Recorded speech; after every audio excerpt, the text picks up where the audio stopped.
Hello everyone, myself Himanshu, and today we are going to start the next lecture of chapter 4, that is structure of the atom.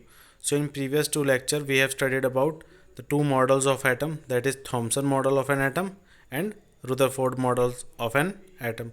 So in this lecture we will study about the next model of atom, that is Bohr's model of atom. So let us start with the lecture. Now the next model of atom is Bohr's model of atom. So this model is given by Neil Bohr in 1913.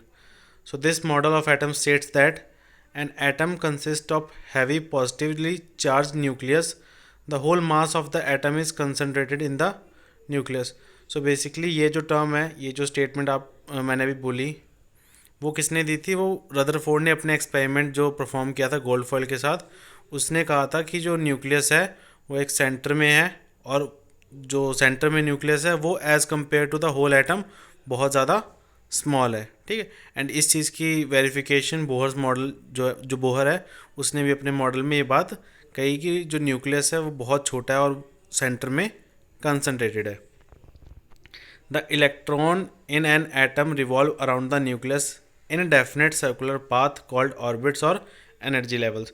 सो ये चीज़ Rutherford ने explain नहीं की थी। हमने पीछे जो Rutherford का model पढ़ा उसमें हमने उसकी एक ड्रॉबैक पढ़ी थी कि उसने कोई एग्जैक्ट पाथ नहीं दिया था इलेक्ट्रॉन्स के मूव करने के लिए।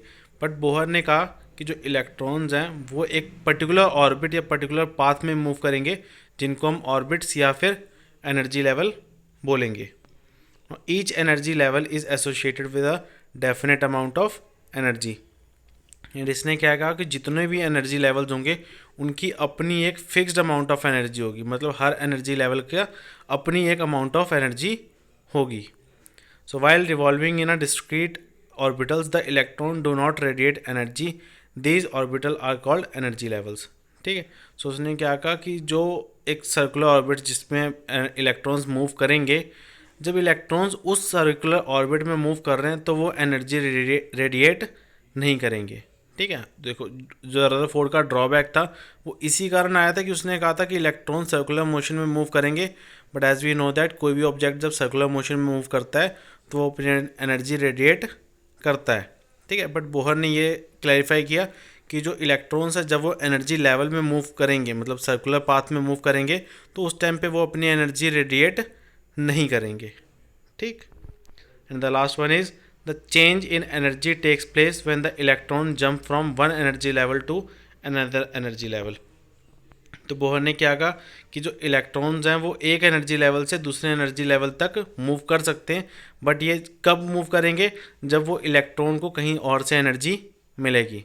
ठीक है, हम एग्जांपल लगा लेते हैं कि फर्स्ट ऑर्बिटल में कोई इलेक्ट्रॉन है, अब उसको अगर बाहर से कुछ और एनर्जी मिल गई तो वो जंप करके सेकंड ऑर्बिटल में चला जाएगा, एंड वापस से वो एनर्जी रेडिएट करके अपने जो इनिशियल ऑर्बिट जहाँ पे वो पहले था वो उसी ऑर्बिटल तक वापस आ सकता है। देन उसके नीचे वो उस नीचे वाले ऑर्बिटल में वो नहीं जाएगा। ठीक है, तो ये चीज़ कही थी बोहर ने अपने मॉडल में। तो हमने तीन मॉडल्स पढ़े। फर्स्ट दिया था थॉमसन ने, जिसने उसको एक क्रिसमस पुडिंग की या फिर वाटरमेलन के टाइप कहा था कि जो एटम है एक वाटरमेलन जैसा होता है। ठीक, देन उसके बाद रदरफोर्ड ने बताया कि न्यूक्लियस जो है वो सेंटर में होता है, बट रदरफोर्ड ने इलेक्ट्रॉन का जो मोशन है उसका जो पाथ है वो प्रॉपरली एक्सप्लेन नहीं किया था। तो बोहर ने क्या किया, उसने रदरफोर्ड मॉडल जो है उसका न्यूक्लियस वाला पॉइंट तो कहा कि वो बिल्कुल सही है, देन उसके बाद उसने इलेक्ट्रॉन का एक फिक्स्ड पाथ बताया जिसको बाद में उसने ऑर्बिट या फिर एनर्जी लेवल्स का नेम दिया। ठीक, सो ये बेसिकली था हमारे पास बोहर्स मॉडल। अब जो बोहर ने ऑर्बिट्स दिए थे या फिर एनर्जी लेवल दिए थे उनका नेम क्या था? सो अकॉर्डिंग टू बोहर जो फर्स्ट एनर्जी लेवल होता है उसका नेम होता है के, सेकंड का होता है एल, थर्ड का होता है M, and the fourth one is N shell. ठीक है, इनको शेल्स, ऑर्बिट्स या फिर एनर्जी लेवल्स कुछ भी बोल सकते हैं हम। ठीक, so now next topic is arrangement of electron in an atom. So electrons move तो ऑर्बिट में करते हैं, बट उनकी अरेंजमेंट कैसे होती है, वो क्या होता है? The arrangement of electron in various shells और energy level of an atom of the element is known as electronic configuration. So जो इलेक्ट्रॉन्स की अरेंजमेंट है एक एटम में जो शेल्स में डिवाइड करते हैं उस चीज़ को बोलते हैं हम electronic configuration. The maximum number of electrons that could be put in a particular shell, that is energy level, was given by Bohr and Bury. So कितने इलेक्ट्रॉन्स हम एक शेल में रख सकते हैं वो किसने दिया था, बोहर और ब्यूरी ने मिलके बताया था कि एक जो शेल है उसमें मैक्सिमम कितने इलेक्ट्रॉन्स रख सकते हैं। ठीक। So according to Bohr and Bury scheme, the maximum number of electron that can be accommodated in any energy level is given by 2n⁻²। तो इट मीन्स कि किसी भी ऑर्बिटल में कितने इलेक्ट्रॉन्स आएंगे वो हम निकाल सकते हैं 2n⁻²। इस फॉर्मूले से ये बताया था बोहर एंड ब्यूरी ने। वेयर n, जो n हमारे पास क्या है, ये number of the level of orbit हो सकता है कि जैसे first orbit that is k orbit, तो उसके लिए n की वैल्यू 1 होती है, l के लिए m की वैल्यू 2, m के लिए n की वैल्यू 3 और जो कैपिटल n है उसके लिए स्मॉल n की वैल्यू 4 होती है। मतलब नंबर ऑफ ऑर्बिट्स आप कह सकते हो कि यहाँ पे n वो चीज़ रिप्रेजेंट करता है। ठीक। The maximum number of electron in the outermost orbit will be 8 even if it has a capacity to accommodate more electrons. तो according to Bohr and Bury ने क्या कहा था कि जो मैक्सिमम एक ऑर्बिट जो है वो कितने इलेक्ट्रॉन्स अटेन कर सकती है, कितने इलेक्ट्रॉन्स होल्ड कर सकती है, वो होते हैं सिर्फ 8। चाहे वो उस ऑर्बिट की कैपेसिटी 8 से ज़्यादा होल्ड करने की है, बट स्टिल वो ऑर्बिट मैक्सिममली सिर्फ 8 इलेक्ट्रॉन्स जो है वो होल्ड कर सकता है। ठीक। ये भी बोहर एंड ब्यूरी ने अपनी स्कीम के अंडर ये पॉइंट दिया था। Electrons are not accommodated in a given shell unless earlier shell are filled, that is step wise filling of shell is followed. It means क्या है कि इस पॉइंट का मतलब क्या है कि जो बाद वाला शेल है, जैसे अगर हम बात करें तो KLMN, ये एक पर्टिकुलर सीक्वेंस में होते हैं शेल। K पहला शेल है, L दूसरा, M तीसरा एंड N चौथा शेल होता है। So according to this point जो K शेल है जब तक वो फुली फिल्ड नहीं होगा तब तक इलेक्ट्रॉन्स L शेल में मूव नहीं करेंगे।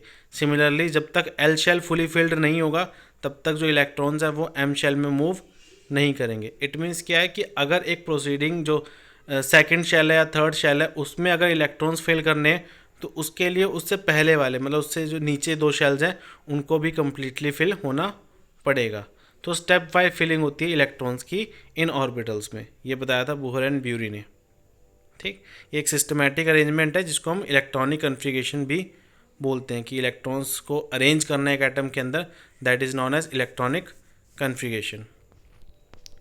नेक्स्ट इज ऑर्बिट, जो हम पहले पढ़ चुके हैं। ऑर्बिट क्या होते हैं, the circular path around the nucleus is called orbit और एनर्जी लेवल, या फिर इसको हम शेल भी बोल देते हैं। So energy level are represented by English alphabets KLMN and so on, मतलब इससे ज़्यादा भी हो सकते हैं, बेसिकली हम 4 ही पढ़ते हैं यहाँ पे। So the first orbit is denoted by K, the second is denoted by L, third one is denoted by M, fourth is denoted by N and so on. जितने भी आगे आप लिखते जाओगे उसके हिसाब से वो नंबर्स बनते जाएंगे।